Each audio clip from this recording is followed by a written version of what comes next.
Welcome to Chick Chat with Unapologetically Karen, the podcast for women by women. I'm Karen Webb, architect, author, entrepreneur, creative junkie, and your host. Chick Chat is your resource for building your big, bold, and beautiful feminine life. So join me for some eye-opening and jaw-dropping dialogue that has people talking.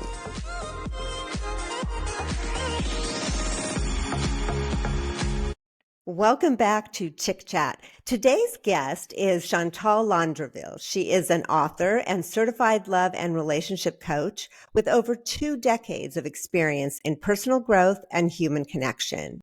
Her mission is to help individuals discover the path to authentic and lasting love. And she is dedicated to empowering us with the knowledge and tools needed to create healthy, fulfilling relationships.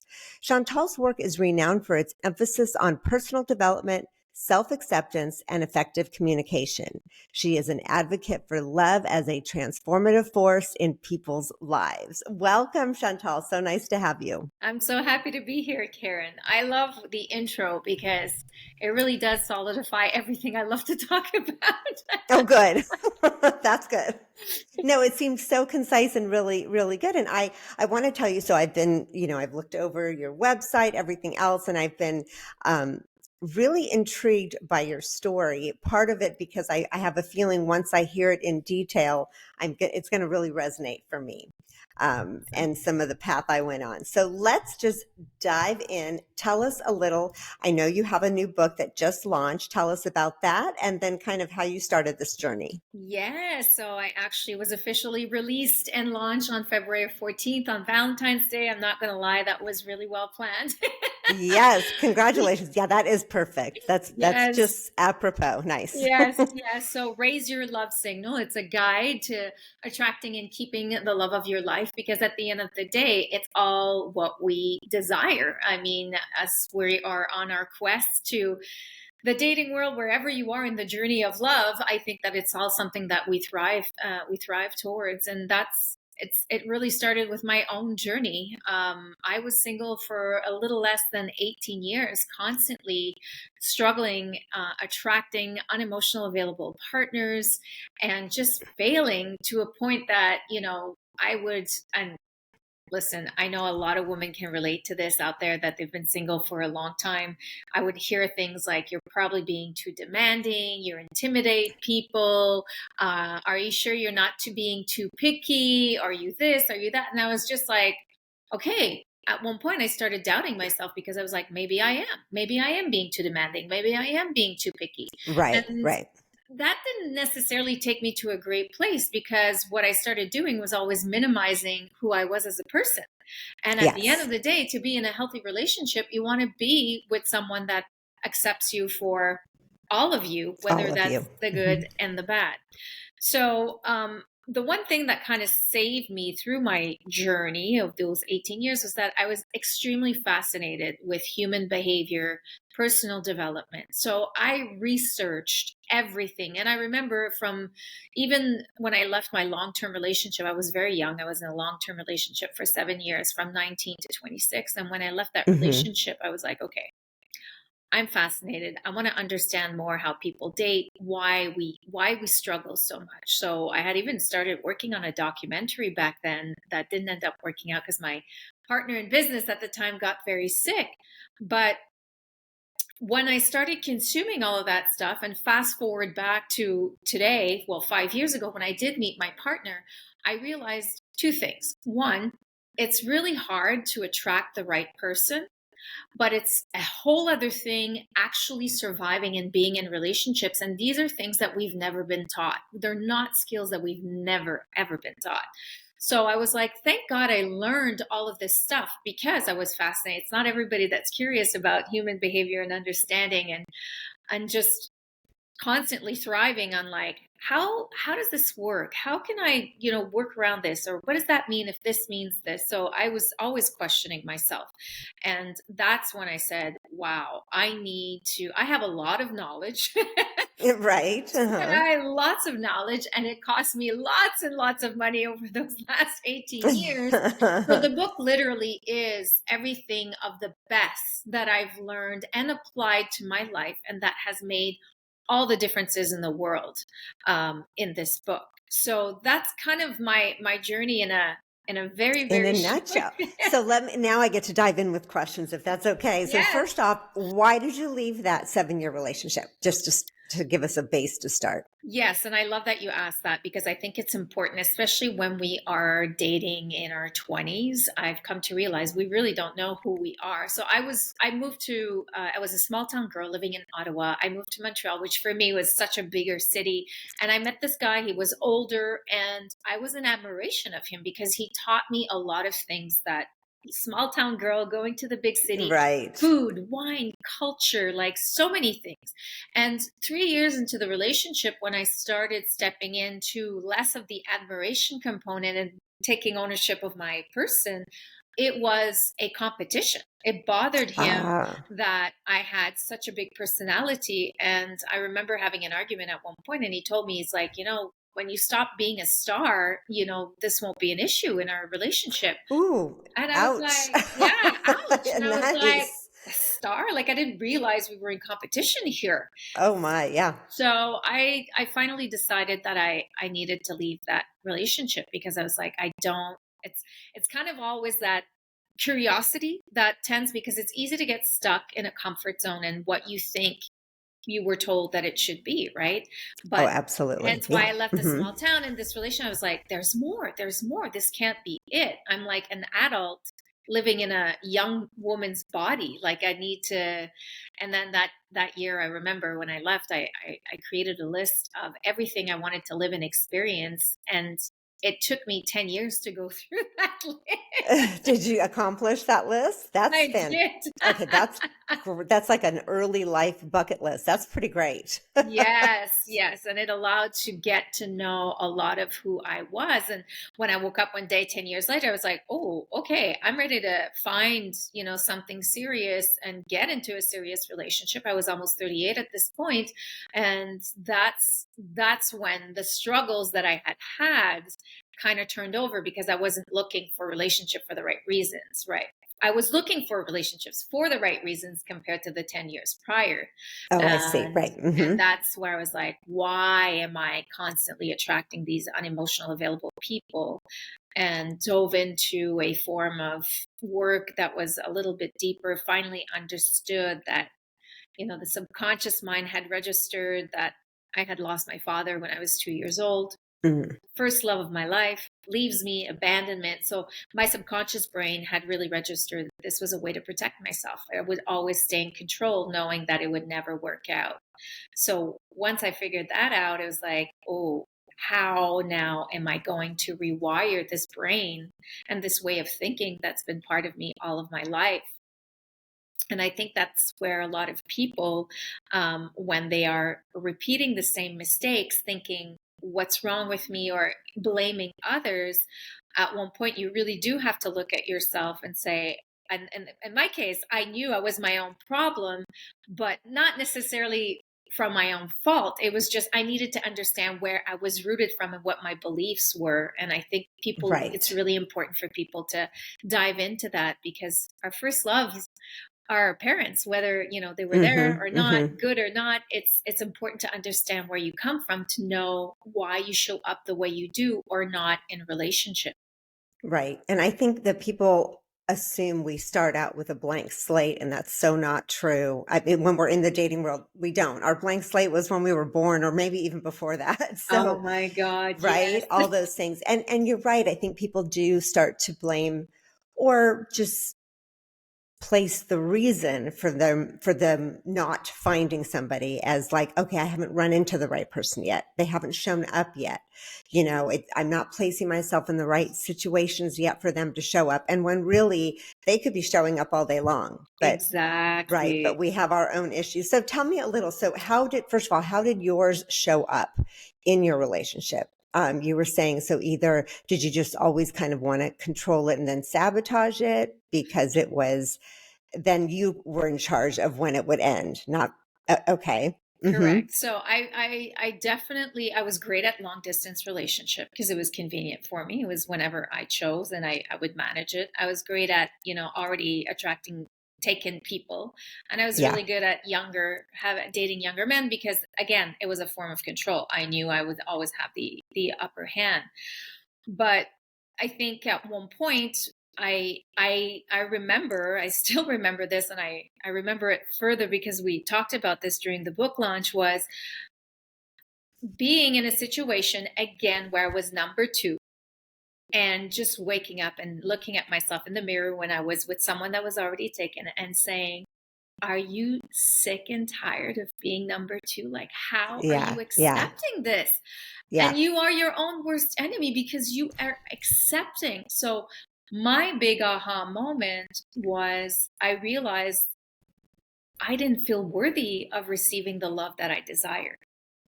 Okay. And Right. when Right. you are not Interesting. aligned and do not feel worthy of receiving something, it's really hard to call it in. You're not still calling the Yes. people for the right reasons. Right. Right. And that was interesting because it was also interesting that it was a man that I was dating that was taken that gave me that last piece of the puzzle before I met my current partner.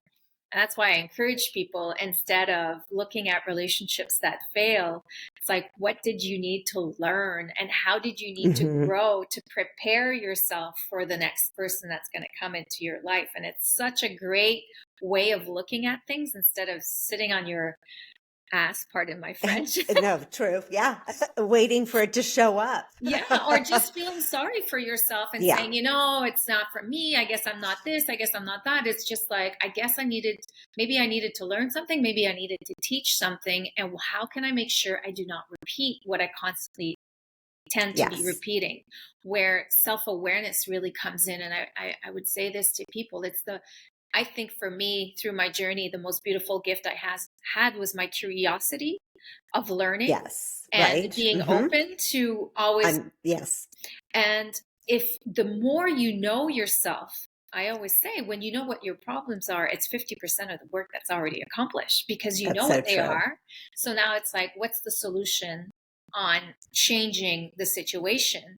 And that's how you can focus on them.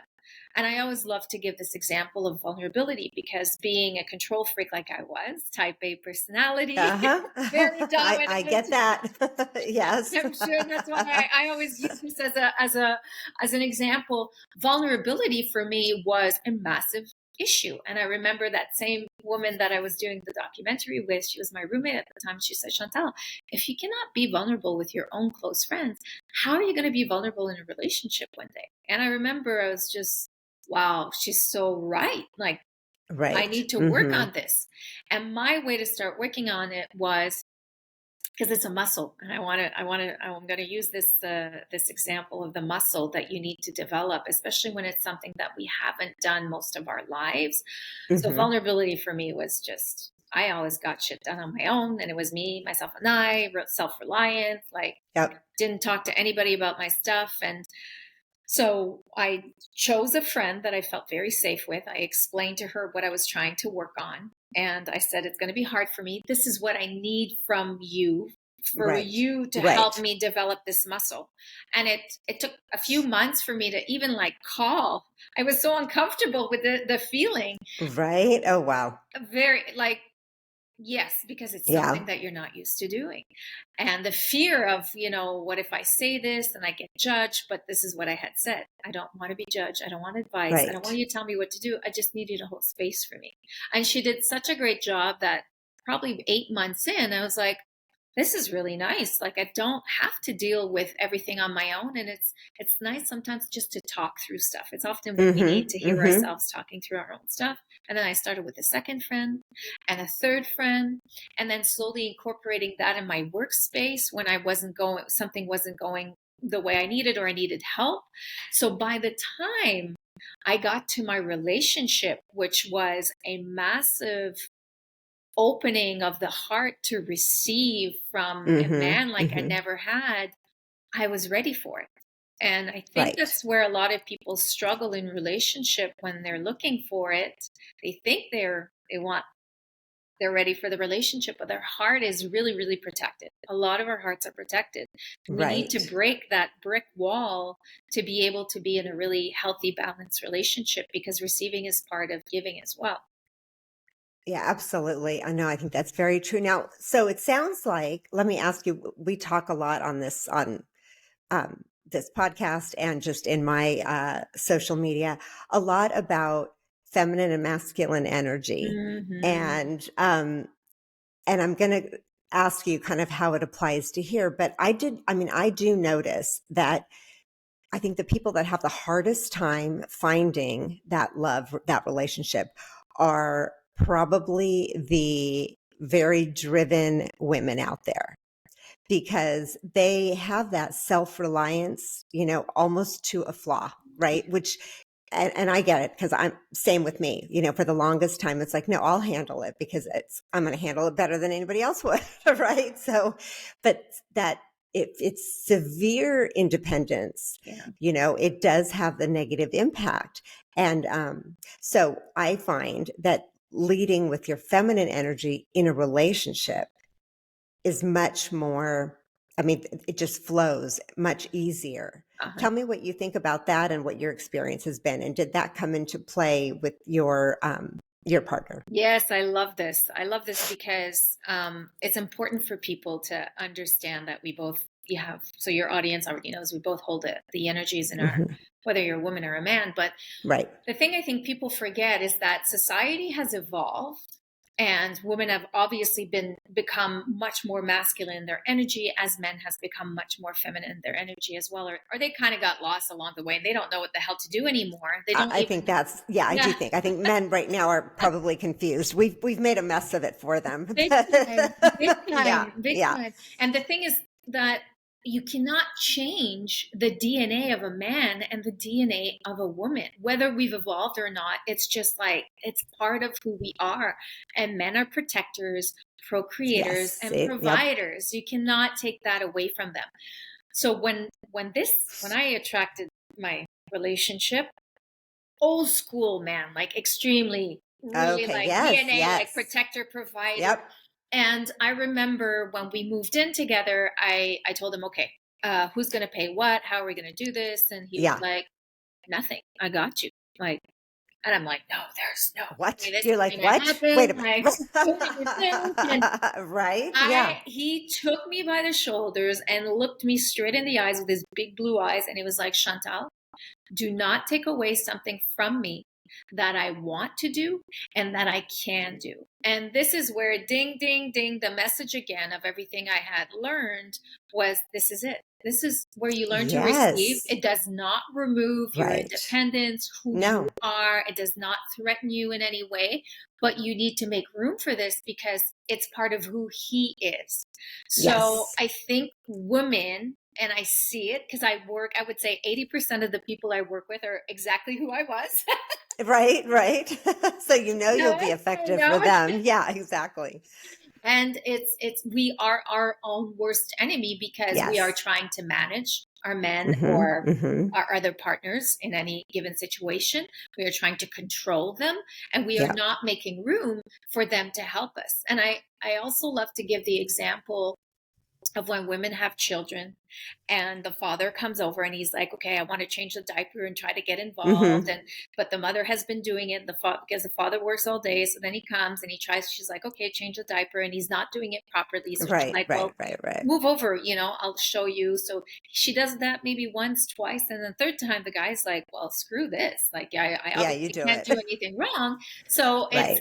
but it's a small thing that diminishes the purpose of a man. And we need to Yes. make room for them to do it their way, not our way. Yeah, I fully agree with you. I know. No, it's very true. Yeah, I agree with you. And I think feminism has started out as a necessary kind of movement, but the latest movement of it is confusing for men. And I think it's trying to tell us women that we're not taken seriously, which I think we really are. I think that we don't have to stay in our masculine energy in order to be accepted, in order to be respected, all of that. But and very interesting. So the men before your partner, were they not at all that kind of old school protector type? No, not all of them, because again, I was attracted to different people than Yeah. this kind of guy. So I needed to change what I thought I wanted versus what was right for me, because there's this triangle, and I Yes. actually talk about it in the book, is that there's a massive difference between what you think you want, what you attract, and what's actually right for you. And we want to be where it's Oh, right for interesting. us, but we tend to be in that line between what we think we want and what we attract. So I attracted guys that were in and out, so it was easy for me to always control the situation. I used to work in the wine business, so I had an extremely engaging and fancy social life. So I would just always take the lead and organize everything, and just like kind Right. of like take them under my wing, which probably, now that I think about it as I talk, was really ego striking for me. Like, it was Right, ego. right. It was right. It was feeding that ego that you needed, but it wasn't necessarily what you did need. Yeah. No, Yeah. exactly. So I would say when I finally decided that I needed to stop, what I thought wanted had never serviced me, so I had to think differently of how I Mm-hmm. wanted, Mm-hmm. of what I really needed. Sorry, and I actually talk about it in the book, is really getting clear on what matters to you, and not just from a Mm-hmm. partner perspective, but from a relationship perspective. Because most people looking for love are thinking, I want a person like this, I want a person like to be like this, financially well off, well traveled, that cooks, that's funny, that's this, that's that. But they don't think about, how do I want to grow and evolve in a relationship, and what do I need to make sure that happens with this person. And that was a massive eye opener for me. So my Hmm. value system completely changed.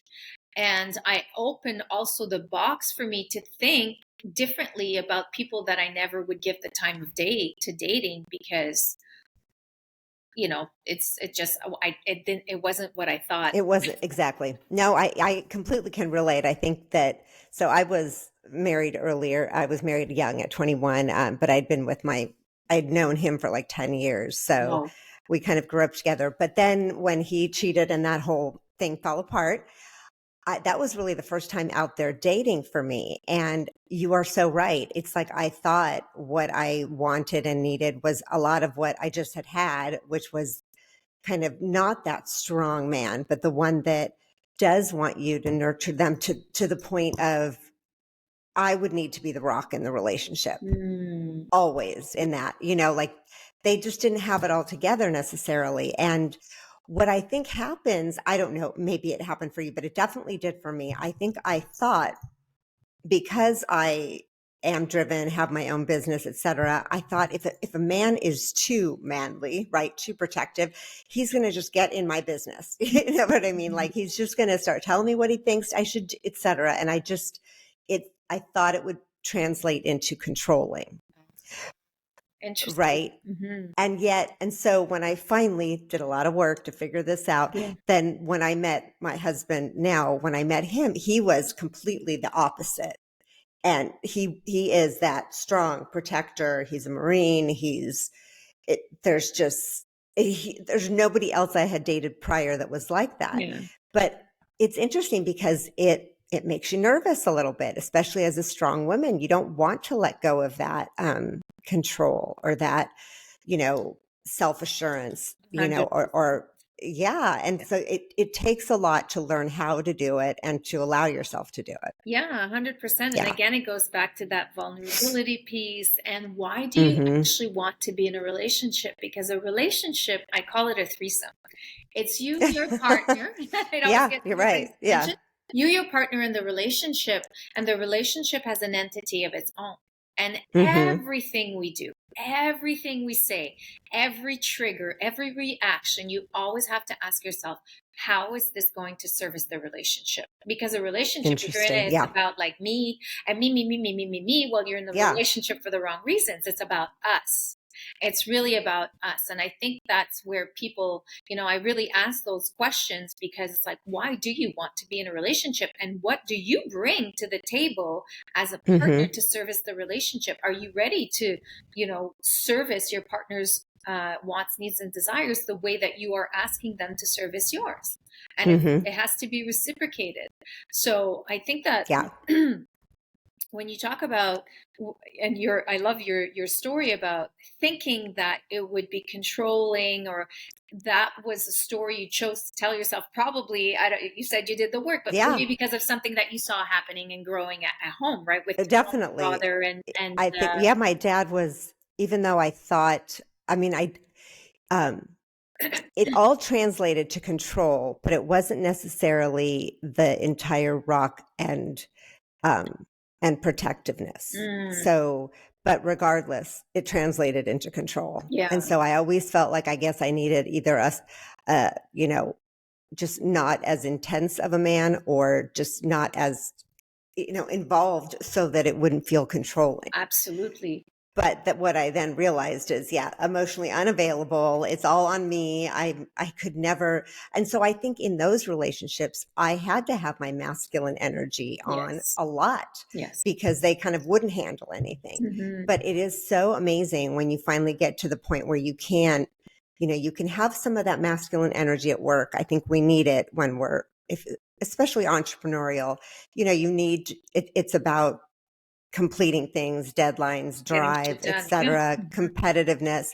Um, but when we're able to switch to that feminine energy at home in our relationship, I think it's so new and different for people. Absolutely. And I actually, from my personal experience this year, I left my business to focus 100% of the time on my coaching practice.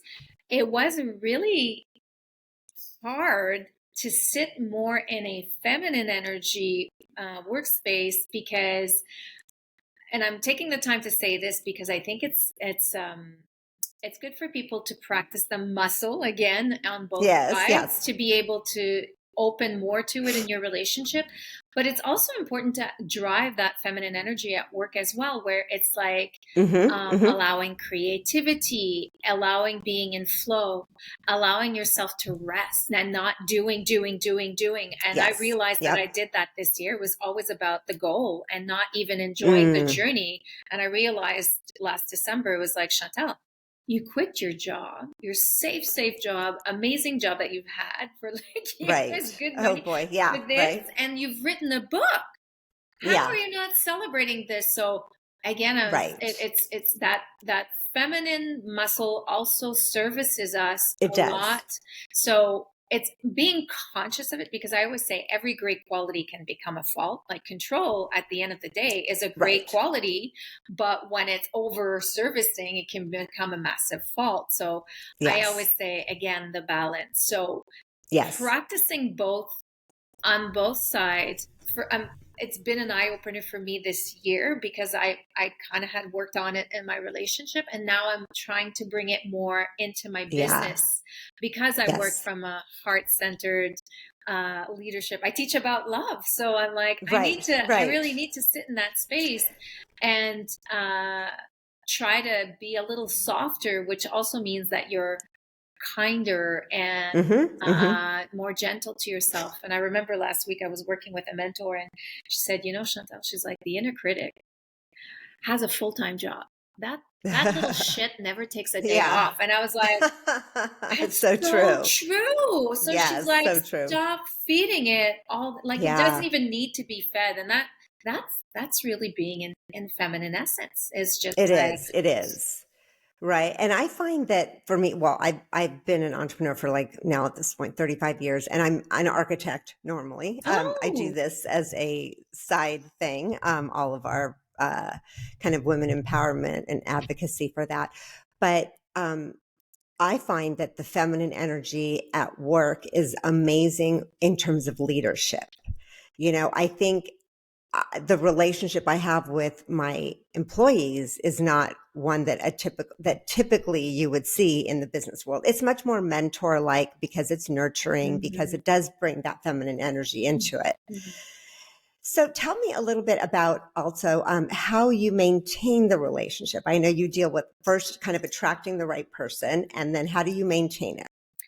So there's a full chapter at the end of the book about the fundamentals of being in a relationship. And that's why I try to teach this stuff ideally before you go into your Mm-hmm. relationship, because Mm-hmm. I also work with a lot of couples. They've been together for 5, 10, 20 years, and it's harder to change things that have been into place for Yeah, years, or yeah. there's too much resentment and anger built up.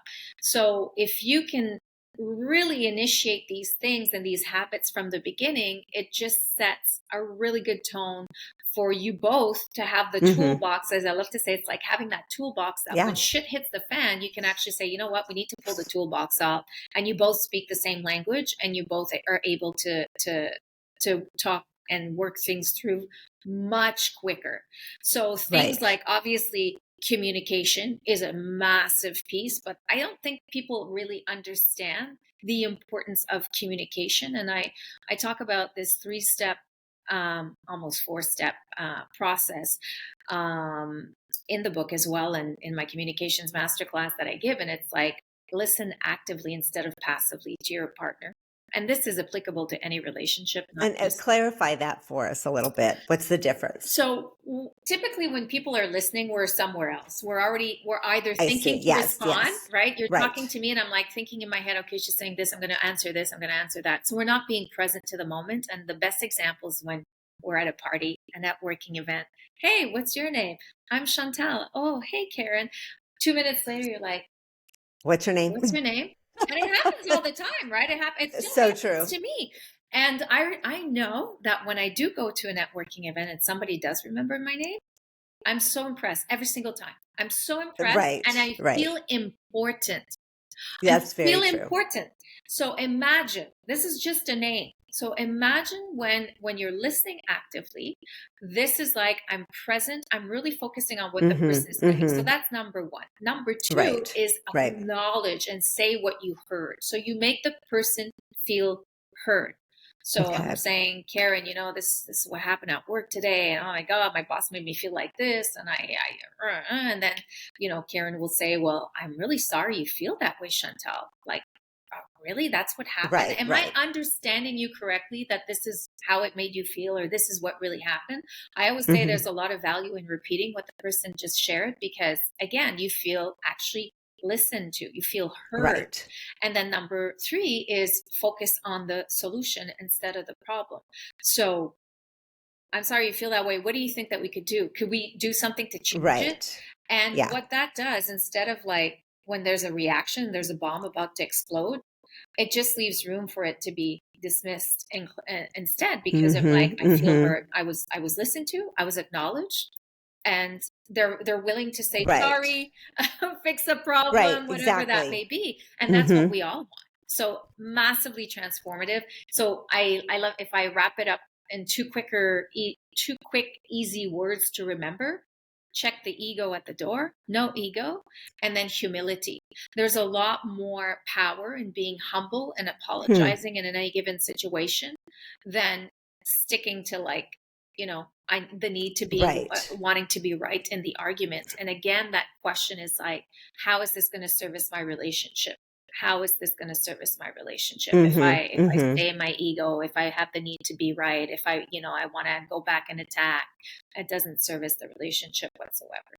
So that's Right. communication. Obviously, I Okay. talk about self-respect and acceptance. And acceptance, this is massive. We already talked about this on controlling. And as women, especially, we often try to manipulate, not in a bad way, but we are trying to change and manage our men all the time. I still Mhm. do it. I still do it in my relationship because it's stronger than I am. And we Mhm. figured out these keywords. Now we call them our safe words. So when I start doing that, he calls me out with our safe word. And for me, it's like, Mhm. oh, okay, I need to back off. And we Let laugh me back. about it. Yeah, And yeah. so it's really helped the dynamic where it doesn't escalate. He doesn't keep it Yes. bottled up inside and one day explodes and says, you know what, you're always trying to control me and tell me what to do. Mhm, So mhm. these are things that are really helpful. And then there's two words that I love that I find has made a massive difference, and that's kindness and thoughtfulness. Mhm. So kindness and thoughtfulness are like small little things that we tend to do, and we're always thinking about what would make my partner happy. What how can I make them happy? Right. And it can be the smallest things, as sometimes my boyfriend's always running late. He's not a person that's on time. And, so sometimes when I see him running in the morning, I'll go and grab him and give him a coffee. what I could do, and I see this in relationship, and I also used to be that person, was like, you know what? You're always running late. Screw you. Try to get up earlier and, fix your own coffee. Well, that's not going to service the relationship. So I could like get caught up and try to change him Right, and exactly. manipulate the situation, but instead I'm going to make his life Mhm. easier because Exactly. that pays off more in my relationship. Yeah, there has to be. I know, and it's interesting because you're right, we don't have a guidebook or we're not taught how to do this, and I think inevitably, especially when we're young, that is what we go to. Because if I look back to who I was before and who I am now, I never tell my husband what to do. Well, first of all, because even if I jokingly do, he'll be like, "You're not the boss of me." I mean, that's like his favorite line. So I immediately go, "Okay, just so we're clear, not." I mean, yeah, it won't happen in my house, Yeah. but in prior relationships, it has, where you feel like you need to, and it certainly might be that as a woman, we might know better on certain things. So we want to share that advice, but it's not necessarily our place. Yeah. Yeah. And there's a way of Hmm. saying things than, Absolutely. giving direction. So kindfulness and thoughtfulness, and there are always small acts of services, literally. It's just like, Hmm. sometimes it's leaving a note, sometimes it's just Yeah. calling in, sending a text. I just wanted to check how your day is. Because what that does is that, and I always Hmm. say, how does that make you feel? Thoughtfulness and kindfulness. It's like tender, it's like, Yeah. loving. It's you feel safe, you feel like important. Yeah. You feel cherished Yeah, and, so if we're able to yeah. feed each other that, it's such a beautiful thing because it just creates more, more, more. Right. And then one of the things that I found that has been very useful for couples that have a busy life that have kids is regular connection time. And this is not a date night. Connection time for me can be as short as 15 minutes, but it's something that you do at least once a week where there's no phone, there's no distractions, there's no Hmm. kids, there's no dogs, there's nothing. It's just you and Yeah. your person, and you're checking in with one another saying, "How are you? What's Hmm. going on? Anything you want to talk about? Anything that's going on?" And it can be between the two of you, it can be about work, it can be anything, but you're just taking time to nurture one another. And I will say this a lot for people that are like us, yeah, those Hmm. independents. I was an Yes. avoidant attachment style. It's really easy for me when like gets busy to just dismiss the relationship because I'm Hmm. so used Hmm. to. I go back to my old ways. I retreat to my old ways. Right. So if Right. I don't honor that connection time, I disconnect. So when we met, we decided that we wanted to hold each other to high standards in our relationship, meaning things like this. We need to make Right. sure that it happens. Like if like, and not to say that sometimes we all fall off the wagon, but it's how Yeah. quickly we catch each other back again to say, you know what, Exactly. we Hmm. haven't done this. Like I need a tune up. I need a tune up because I'm disconnected. So really having that awareness between two people to find that those tools that you both need that can help you. And Hmm.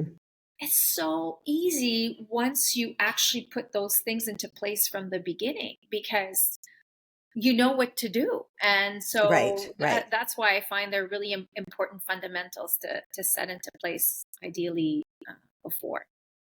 Yeah, absolutely. No, that makes a lot of sense. So, was it instantly easier with your partner when you did? So you had clearly not had that type of a person before. You hadn't been with someone like that. Did you notice a difference right away or not? Was it harder? Was it easier? A little bit of both. Hmm.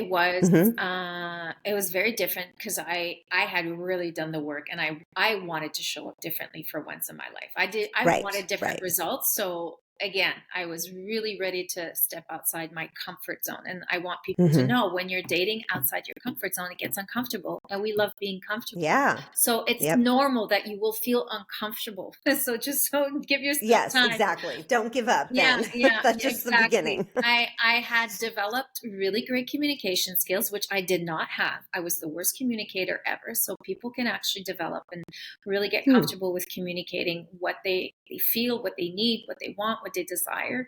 And we both had that from the beginning. And we also took our time, which we would always rush into things. And that's Right. also where I feel people skip a lot of Hmm. steps and ignore red flags or forgive like behaviors that are happening that you're like, it's fine, or I'll change, or he'll change with time, or we convince ourselves of Yeah. certain Yeah. Right. things. But funny enough, 5 months into our relationship, I was at a party and I ran into this woman that I had done work with in the previous years. And she said, I heard you met a really nice gentleman. And I said, yes, finally the hard work is paid off and it's awesome. Yeah. Oh, she's like, oh, this is where the real work starts. And I was like, what do you mean? She's like, you're totally going to go into self-sabotage mode. And I was upset, actually. I was insulted. I was like, really? Like, can you Right. not let me have my moment? Like, just shine? Yeah. Right. Yeah. Yeah. But Yeah. I am so happy she said that, because sure enough, 4 months later, this was in September, I caught myself finding all the excuses in the world saying, he's too this, he's not enough that, I don't Hmm. think this is going to work. And I was like, oh, Thank I'm trying goodness. to Yes. self sabotage because I had never received what I had worked really hard to finally call in. So I got uncomfortable with that new comfortability. So Yes. that's why I tell people, if you have the awareness and have really taken the time to understand who you are, why you act the way you do, Hmm. what were your patterns, what are your beliefs, you can actually really work yourself through this stuff instead of self-sabotaging or stepping aside or running away like I would always do. At the end of the day, it was Right. just easier to Exactly. run away Hmm. because my heart was, protected. Yeah. You're protected that way. You get yourself out of the way of any possible Yes, potential hurt. yes, Yeah. yes. Interesting. So now you work with people in all areas of this. Tell me a little bit more. And if people do want to reach out to what kinds of ways do you work with them? Amazing, thank you. So I work mainly with women, but I do work with men. I have a small percentage of men that work with me, but I mainly work with women that are what we talked a lot about it during this Hmm. episode, Hmm. that are type A personality and that thrive in life, except in all areas of love. And I also work with a lot of couples that are just struggling. They've been together for a while, and I think they skip the the steps of building the toolbox. So Right. I created a program that's actually called relationship maintenance, especially if you're starting a new relationship. I say, like, get the help before you crash and burn, because people always wait to go to Right. therapy or get a form of help until you actually get injured. And it's, what about, preparing your body, for example, if instead of Hmm. getting Hmm. injured, that you can just open that first aid kit and use it when things are not going to go well. You're prepared for it. Right. Right. So I do one-on-one coaching. I typically do programs that are at least 10 to 12 weeks, because what I teach is not teachable in an hour. Yeah.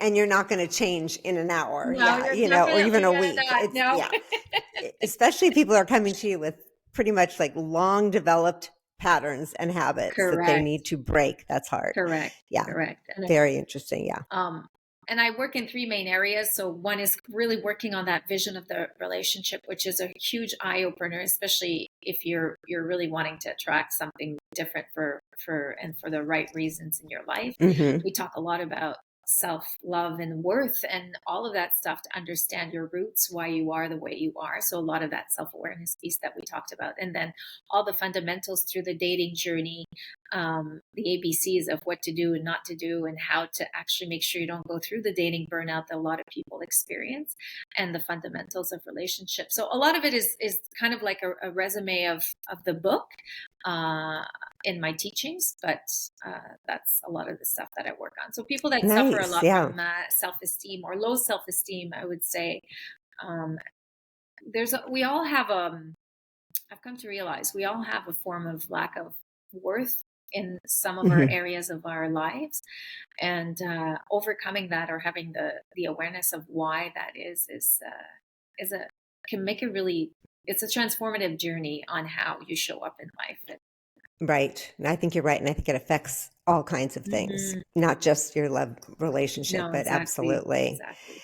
So, where is the best place that our listeners, I'm sure there's plenty, I know plenty of them. Okay. So, listeners out there, I know who you are. And some of you will forever tell me you haven't met the right one. But how can they get a hold of you should they want to? It's never too late, and it only takes one. So call me. There you go. See, it does. Yeah. And like my whole philosophy is be proactive in your life. Don't just passively sit and hope something is going to change, because that's just, you got to live with gusto, which means you got to go out and fix it if you want it. You got to go find it if you want it. Yeah. And is the pain of staying is the pain of staying in your comfort zone and like complaining worth versus like the pain of growing and like learning and getting out of your, I mean, I would choose that way all the time. Like I would never all day long. Yes, all day long. Yep. So people can find me on my website at www.raiseyourlovesignal.com.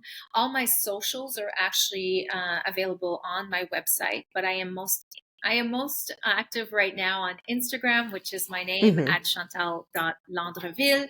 But you can find me on Facebook, a little bit on TikTok, and obviously LinkedIn is a little bit more my business profile.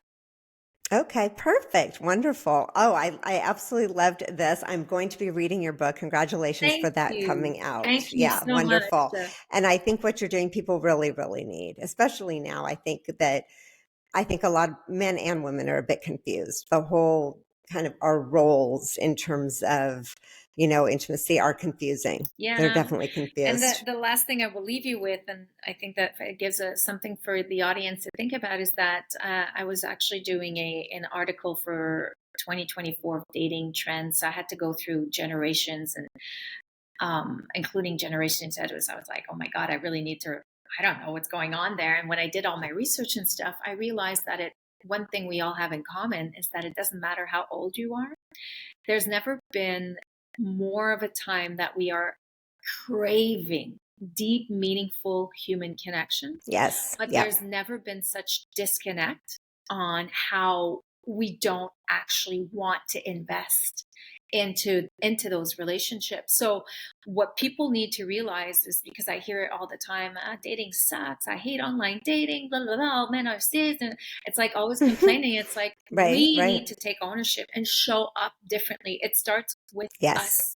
Yeah. We need to invest the time. We need to be more curious about people. We need to be a little bit kinder and find out and ask questions, to be interested in other people so they can change their mind. So and I think it takes getting out from behind your phone or your computer, because I think that distraction has done some serious damage to our personal connections. 1,000%. Right. Yeah. Well, thank you so much. I have enjoyed our talk immensely. I feel like I could talk to you for another hour easily. Back anytime. Okay, good. I know you've got to run, but yes, we may just have to have you back. All right. Thank you so much, Chantal. Thank you, Karen.